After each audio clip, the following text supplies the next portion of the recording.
Hello, I'm Mighty, and today we're going to talk through a match we played from our Guns of Icarus night the other day. So in this match, I am captaining this ship, the Junker, my Optimus Rhyme. It is a close-range brawling sort of ship. The idea with it is that there are two chain guns on one on each side, in which you use that to attack the enemy ships, and there are two flak cannons on the lower deck, which also face the same arcs.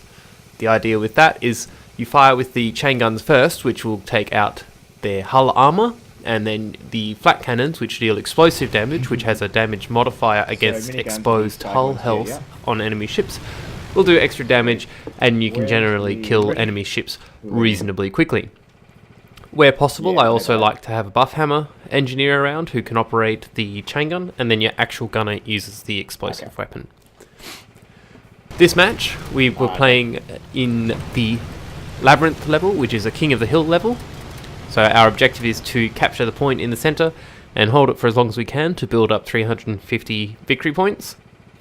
And the general strategy we were going with was to defeat the enemy ships in the first engagement and then capture the point.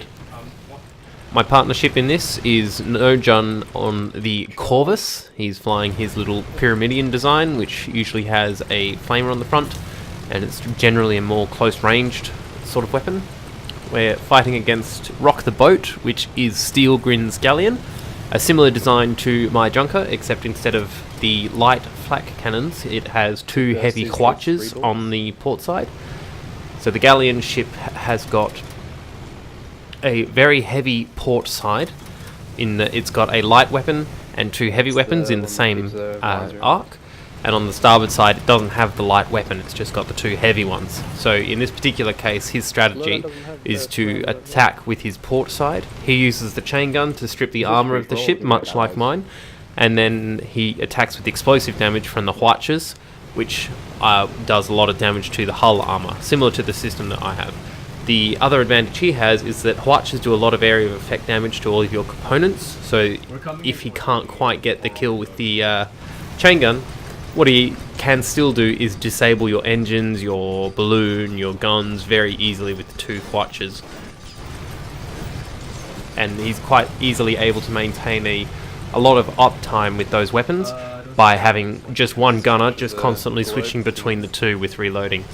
Now in this particular case, I make a little bit of a goof and I actually fly into his weapon arc, which costs me my guns. And my team pretty much just keeps trying to repair at this point. We end up ramming him and crushing him into a little building there, which is pretty crazy. It's at the cost of some of our hull armor, and part of the ramming actually pushes us out of his arcs of his guns, so there he's a little bit stuck here. Traeth ends up fixing that minigun on the side, and then I just run down while the arc is still good and put a few shots in, and to my surprise, the whole thing fell apart. Now, the other side of that engagement was at the start. You saw the Corvus. He actually got caught in between the other ship, the Flying Hypeman, which is Pixxul's ship. Pixxul flies a squid, which is the small, fast one. It's got a flamer, a shotgun, and another weapon, which I've never been shot by yet. The idea with that sort of ship is it's more of a disabling sort of ship. So the flamer and the shotgun are very good against balloons, as well as if you can get enough stacks of fire on enemy guns, they overheat unless you use a heatsink clip or chemical spray. So as you can see at this point, while we were off fighting the galleon, Pixxul's ship, the Flying Hypeman, went and captured the victory point. And so at this point I've hopped off the controls just to try and help out with the gunning. And Traeth, sure you don't want to be piloting? Rightly so, calls me out on it, and I go back to the thing. And part of this as well is because we were sinking. So there's our balloon going down from the shotguns. It's gone. What I do here is I'm using the pilot ability, the drogue shoot. So what this one is, it's like a brake. So it basically cancels a lot of momentum on your ship. So it's good if your balloon is down and you're falling, because it'll reduce that fall speed. But it also affects your engine. So in this case, I leave it on too long, and it actually affects our ability to chase the Flying Hypeman until I realise what's up and turn it off. It makes a very loud humming sound when you have the drogue chute equipped and you're on. And as you can see there, the Flying Hypeman, we got his armor down, and also with Noejun's ship's fire, they took that out. So the next thing that we have to do here is capture the point. I think it's directly above us. It's actually inside this big globe on our left, so we have to go all the way around to get to the zone. Now the capture point actually looks like a big floating balloon. That's it there, the big red and blue stripy thing. Yeah. If you're a bit of a distance away, it actually shows up through a lot of stuff on your interface. It looks like a star. And that's it there, shining away. Like a lighthouse in the sky. So generally the best place to be in to actually trigger the capture is underneath it. So just here I'm kind of close to it, but not enough. But on the other hand, we've got the Rock the Boat on the other end, who is currently trying to put some damage on us. We're just outside the range of his chain gun. As you can see, the little flakes are going. And when you're usually outside that range, you're also somewhat safe from the Hwatches. As you can see, that volley, we didn't actually take a lot of damage from there. Most of it hit the big sphere in the middle there.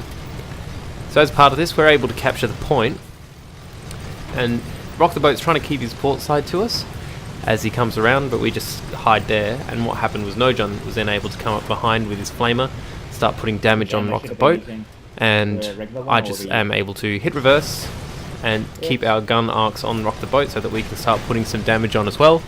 We use the chain gun, strip his armor, and the flat cannon also fires a few times until we take the Hwatcher. And we've basically done the damage that we need to so that Noejun can finish him off with the flamer and his weapons, which is pretty good. That's good. As you go, teamwork makes the dream work. Flying Hypeman tried to sneak up behind us, and conveniently most of our port guns were dead. Now the way I've got my ship set up is I like to have the gunner down the bottom on the Junker, so he's got control of the explosive weapons. Those ones, some of them can do area of effect damage, which are good for disabling stuff. So if you get your gunner to take the burst rounds, that increases the area of effect, so you can affect more enemy components with that. You can also take charged rounds, which basically is a straight up damage increase. Grease rounds. The idea with the grease rounds is that it increases your DPS because it speeds it up. So down below there on the deck, Jhett's only got three things to worry about: the two guns on either side and the engine.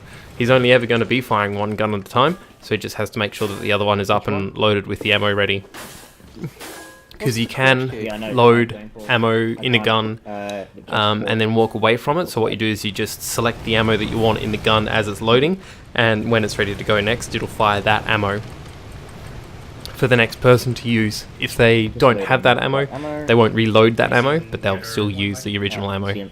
So I understand.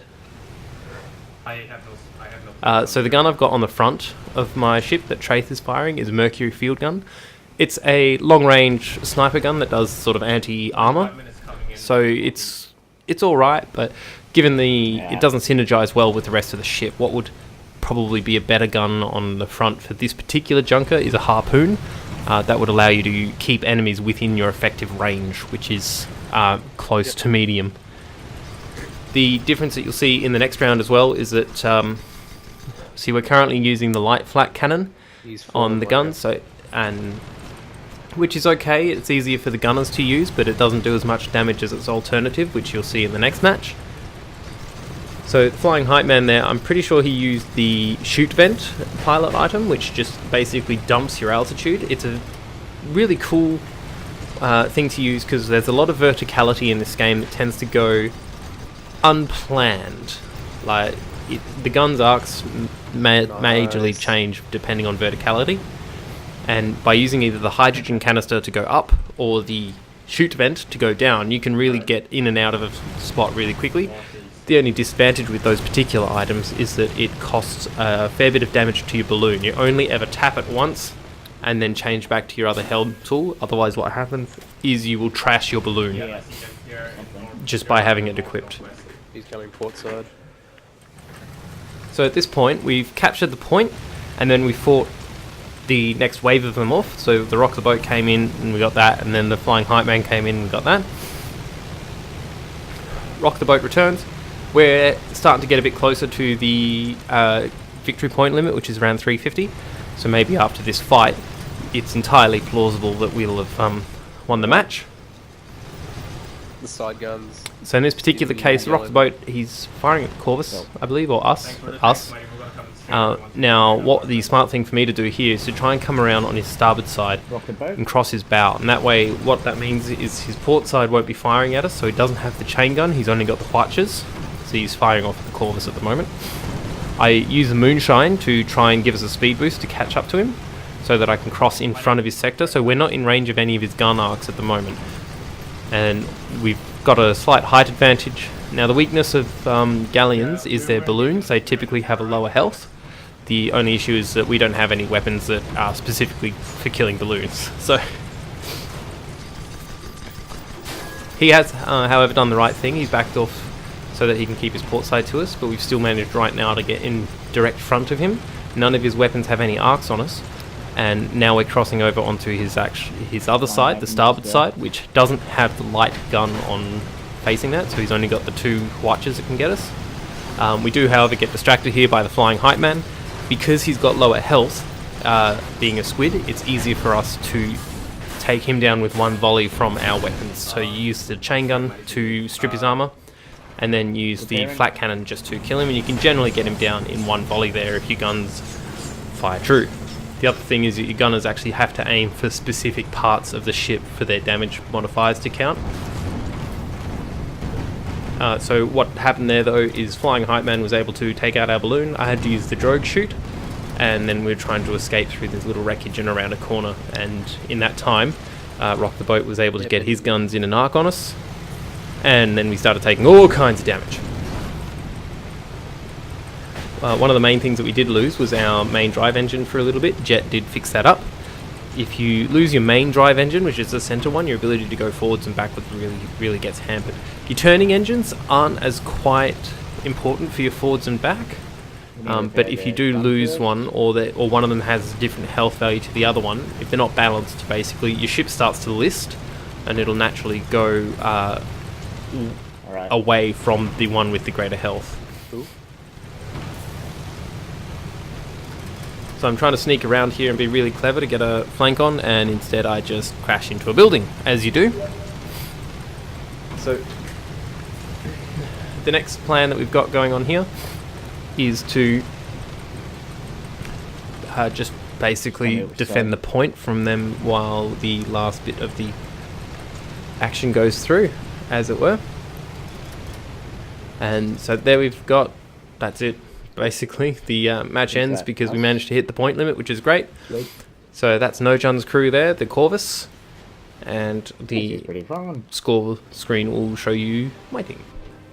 So that was our first match for our Guns of Icarus night. Yeah, the first one was us, yeah. And I think everyone had a pretty good run on that one. It was good. Stay tuned for the next one. Mighty and the Tanks.